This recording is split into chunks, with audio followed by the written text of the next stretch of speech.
Hello dear students, today we are going to study third chapter of class 11th plant kingdom, and under plant kingdom we have division Bryophyta.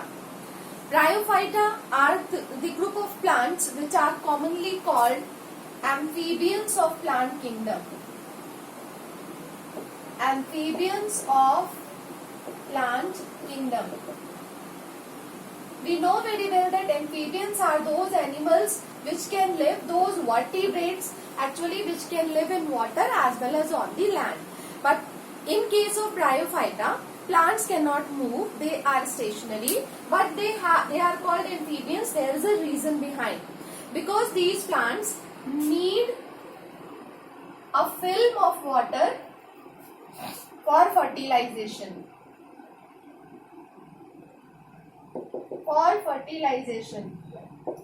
These plants grow on land, on the in cool, damp and shady places, and they need a film of water for fertilization. Their male gametes are flagellated, they are motile, they swim in the film of water and they reach to the female gametes to effect the process of fertilization. Bryophyta, they are divided into two classes. One is liverworts and the other one are mosses. Both the categories of plants, they grow in the same type of habitats. Habitat means the place where an organism lives. They grow in cool, shady, damp places. They need lots of moisture for their growth, and they need a film of water for completing their life cycle by effecting fertilization. We will see these two categories one by one because both of them have different characteristics. So first of all, if we talk about liverworts में we will see thallus organization. First of all, let me make you clear what is the meaning of thallus. Thallus means an undifferentiated body. We know plants consist of root, stem and leaves, but in case of Bryophyta, they do not have true stem, root and leaves. Their plant body is called thallus body because in liverworts that body is dorsoventrally flat. Here we will take the example of life cycle of Marchantia. Marchantia is a liverwort.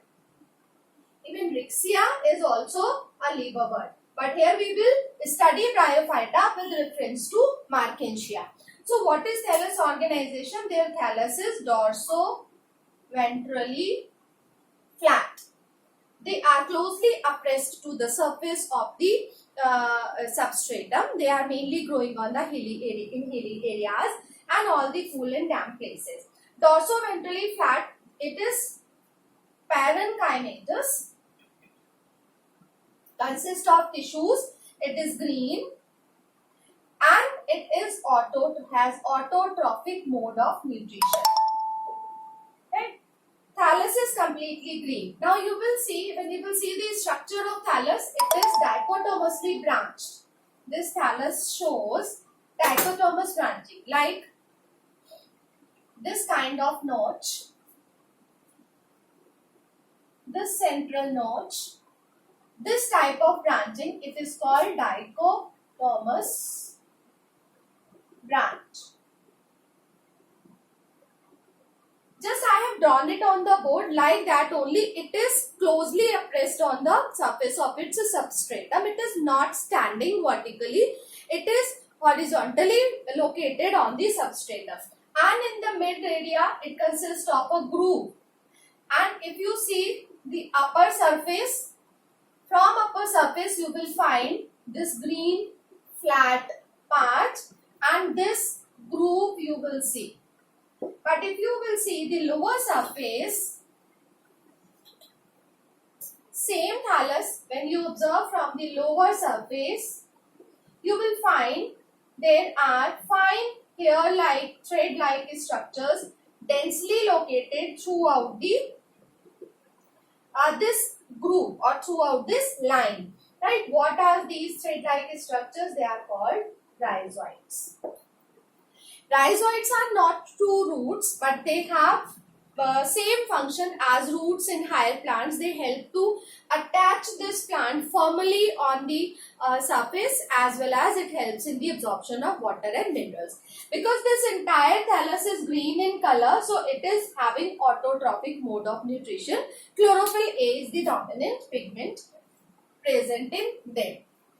Now in case of Marchantia, you will find that Marchantia is unisexual. It is unisexual. The other term used for unisexual is dioecious. That means male and female reproductive organs in Marchantia are produced on different thallus. So here we can say first of all the method of sexual reproduction. In case of sexual reproduction, Marchantia produces male. There is a male thallus and there is a female thallus. In both the cases, suppose this is male thallus, it produces a structure, bears a structure, it is called antheridiophore. Antheridiophore. Antheridiophore is the male structure which is produced on male thallus. On the other hand, we will observe there is a female thallus. This female thallus produces another type of female structure, and this female structure is called archegoniophore. Right. Now we will move to the next. Antheridiophore is a male structure which is produced on the male thallus. It produces antheridium. Antheridium further produces female gametes which are called antherozoids. Antherozoids are male gametes. And archegoniophore produces female structures called archegonia. And archegonia produces female gamete. The number of gametes is different. One archegonium produces one female gamete, whereas one antheridium produces thousands of antherozoids or male gametes. Number of male gametes in sexually reproducing organisms is always higher because during the transport of male gametes to female gametes, there is loss of many male gametes, and that is why, just to ensure the process of fertilization, these gametes are produced in large number. Because these gametes have to move from male thallus to female thallus with the help of film of water. Now we will have the idea of the structure of antheridium and archegonia. Antheridium is a racket-like structure, tennis racket-like structure. Like this, it consists of a stalk and covered with a jacket layer, and inside it consists of many compartments, and each compartment transforms into one antherozoid. They all consist of one nucleus in their center. I cannot make in them all, but they all have one nucleus inside them. So these all are developing antherozoids. It is jacket layer, it is stalk, and what is this structure called? It is one antheridium. When this jacket layer opens, bursts, it releases thousands of antherozoids. What is the structure of antherozoid? One antherozoid is having head which consists of nucleus, male nucleus, and many flagella. What is this structure called? It is called male gamete antherozoid. It is capable of moving with the help of its flagella and the film of water. So thousands of antherozoids, male gametes. Antherozoids are, remember, male gametes of bryophytes are produced. If you will see the structure of archegonium, that is comparatively simpler. It consists of a long neck with a basal venter.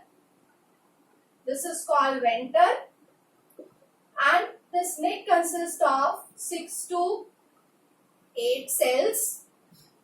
Number may vary from 6 to 10 and 2 lid cells. It is covered with the help of lid cells. This part is called neck, and neck consists of 6 to 8 neck canal cells. And where is female gamete? It is located in the center. Female gamete. Right? What is this structure? It is archegonia. Sorry, it is one single, so singular term is archegonium. So now you have a clear picture of antheridium and archegonium. Antheridium produces male gametes in very large number called antherozoites. It is the male nucleus and these are flagella. So one female gamete is produced in one archegonium and one archegoniophore produces many archegonia. Now after the formation of these two gametes, antherozoites has to move to female gamete. It enters through the lid cells. At the time of fertilization, these lid cells disintegrate. They form a specific mucus and which is present inside this. It has characteristic chemical and attraction by chemotropic movement. Antherozoites enter through this neck and it reaches to the female gamete to effect the process of fertilization. So this is male gamete which has travelled through a film of water, entered through neck and reached up to the venter, and fusion of these two will effect fertilization and that will result in the formation of diploid cell that is called zygote. So I hope this is clear to all of you. After this you will see, after fertilization the cell formed is called zygote. Zygote. Right? Zygote is diploid structure. Diploid cell, it consists of 2n number of chromosome. Class, remember here we have two phases in the life cycle. One is called gametophyte phase and the other one is called sporophyte phase. Gametophyte phase is haploid and it produces male and female organs and gametes. Right? And sporophyte produces spores.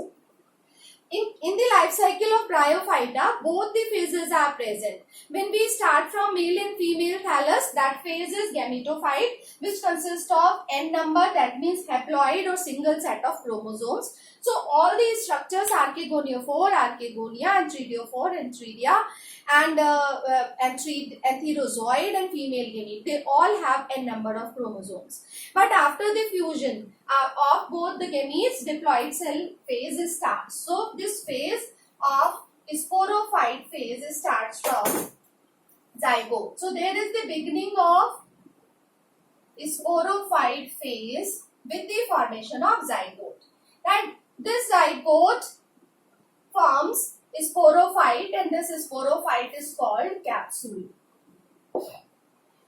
This capsule produces spore mother cells.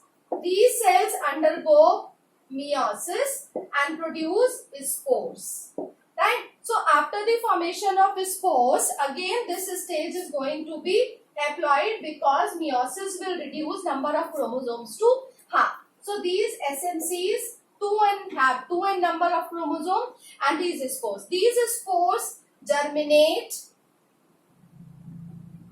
and produce new thallus. That means they will again form gametophyte. So all these stages we have to see in the form of a cycle now. What is the life cycle pattern of Markensia or a Lagerberg? This life cycle pattern starts from gametophyte, haploid phase. It produces anthridiophore, antheridium, and antherozoid. Another thallus produces archegoniophore and archegoniophore produces archegonia. Archegonia produces female gamete. there will be fusion. Fusion of both of them will produce zygote. Zygote will start with the sporophyte. The sporophyte phase, that is diploid, 2N. It will have two sets of chromosomes. Then a sporophyte of this plant is called capsule. Capsule produces spore mother cells. These all will be diploid, having two sets of chromosomes. Then spore mother cells undergo meiosis and produce spores. These spores are haploid. Haploid means they will have, because meiosis is reductional division, so it will produce n number of chromosomes. Right? These spores germinate and they form gametophyte. Remember, archegoniophore is produced on female thallus and acidiophore is produced on male thallus. Right? It is the case of Markensia. Now, if you see, all these phases are haploid. N, haploid. So, haploid starts from here and ends at the gametes. Diploid starts from here, ends on the meiosis. So, we can divide life cycle into two parts. All these steps are diploid. So, this is diploid phase, and diploid phase is called sporophytic phase. And this is haploid phase, and haploid phase is called gametophytic phase. So, in the life cycle of Markensia, it is life cycle of Markensia. What is Markensia? It is a liverbird.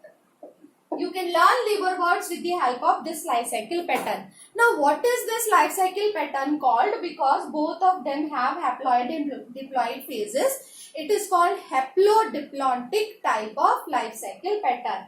So, if you are asked what is the type of life cycle pattern in bryophytes, so your answer will be, it is haplodiplontic type of life cycle pattern. Haplodiplontic type of life cycle pattern. This is all about liverbirds of Bryophyta, and next video you will see the life cycle of mosses, and mosses are of different types. We will see the life cycle pattern of a common moss. Till then, keep watching, keep learning. Thank you.